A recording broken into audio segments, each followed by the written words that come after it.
Hello everybody, and thank you for tuning in to the weekly report. Trump's Venezuela fiasco. Last week, President Trump announced that the United States would no longer recognize Nicolas Maduro as president of Venezuela and would recognize the head of its National Assembly, Jose Guaido, as president instead. U.S. thus openly backs regime change. But what has long been a dream of the neocons may well turn out to be a nightmare for President Trump. Why did Trump declare that the Venezuelan president was no longer the president? According to the State Department, the administration was acting to help enforce the Venezuelan Constitution. If only they were so eager to enforce our own Constitution.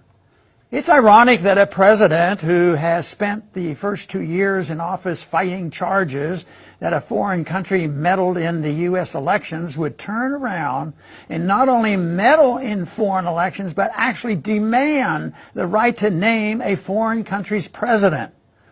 How would we react if the Chinese and the Russians decided that President Trump was not upholding the U.S. Constitution and recognized Speaker Nancy Pelosi as U.S. President instead?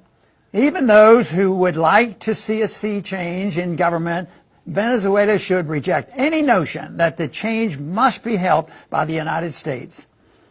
According to press reports, Vice President Mike Pence was so involved in internal Venezuelan affairs that he actually urged Guaido to name himself president and promise U.S. support. This is not only foolish, it is very dangerous. A Venezuelan civil war would result in mass deaths and even more economic misery. Regime change has long been U.S. policy for Venezuela.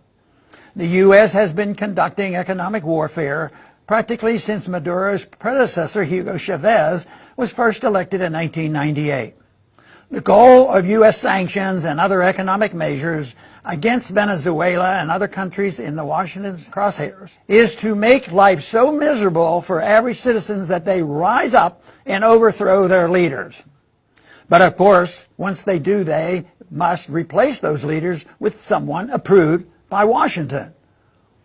Remember, after the Arab Spring in Egypt, when the people did rise up and overthrow their leader, but they then elected the wrong candidate. The army moved in and deposed of the elected president and replaced him with a Washington-approved politician. Then Secretary of State John Kerry called it restoring democracy. It is tragically comical that President Trump has named convicted criminal Elliot Abrams as his point person to restore democracy in Venezuela.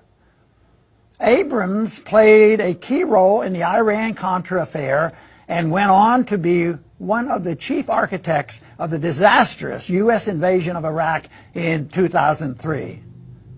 His role in helping promote the horrible violence in Latin America in the 1980s should disqualify him from ever holding public office again. Instead of this ham-fisted coup d'etat, a better policy for Venezuela these past 20 years would have been engagement and trade. If we truly believe in the superiority of a free market system, we must also believe that we can only lead by example, not by forcing our system on others. Just 4 months ago, President Trump said at the UN, "I honor the right of every nation in this room to pursue its own customs, beliefs, and traditions. The United States will not tell you how to live or work or worship. We only ask that you honor our sovereignty in return." Sadly, it seems that these were merely empty words. We know from Iraq, Libya, Syria, and more that this will not end well for President Trump or for the United States. We must leave Venezuela alone. Thanks for listening.